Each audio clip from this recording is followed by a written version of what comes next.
First glance at the Xperia Z5, it might look a lot like all the other Xperias, but that's something we probably expected already in the Xperia Z5. However, there are a few new features on here that should sweeten the pot a little bit, and hopefully this phone's going to make it to many more audiences aside from just the European and Asian markets. A 5.2-inch 1080p display is available here, and yes, there is a Z5 Premium that we're going to talk about a little bit later, but for now we're going to take a look at the main Z5 that's powered by the Snapdragon 810 with 3GB of RAM, 32GB of storage with a micro SD card slot, as you can see here, and this entire body is water and dust resistant.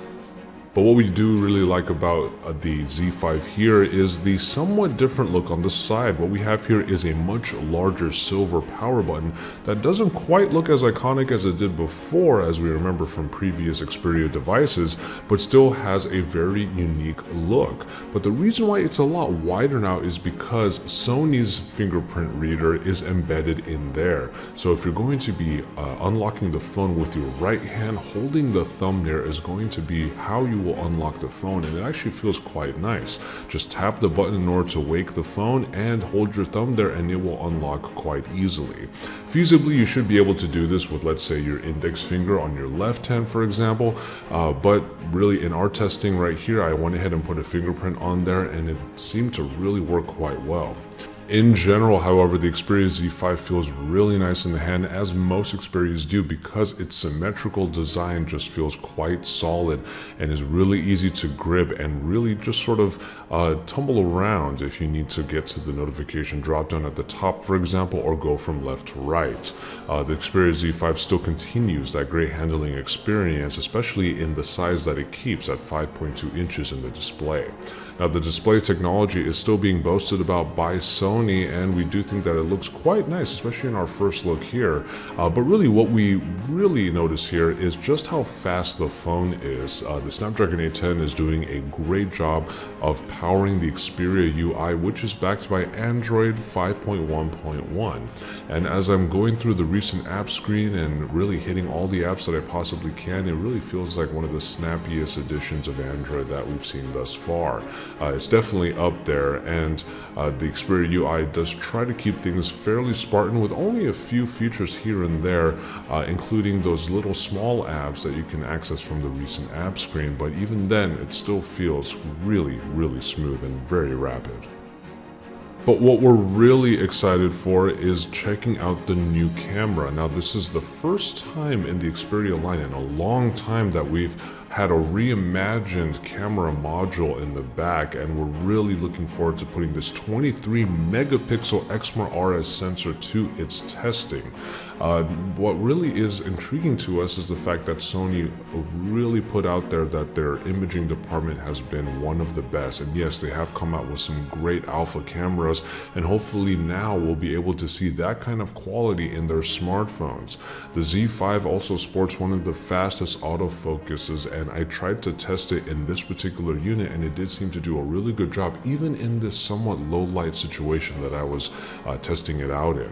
Of course, 4K video capture will be available on there, and a steady shot technology will hopefully be able to stabilize all of the photos and even the videos in a way that makes it very pleasant to the eye.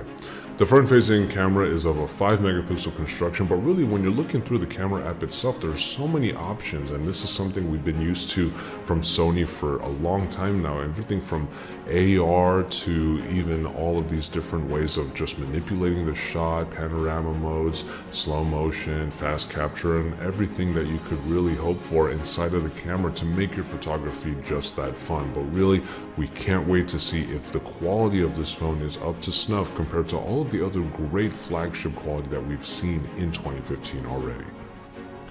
And finally, we are going to take a look at the Xperia Z5 Premium. Now, we do have a meeting with Sony coming up in a day or two where we're going to get a closer look at it, because at the actual press event, no one was actually able to get their hands on the Premium, and we've been told that we'll be able to tomorrow.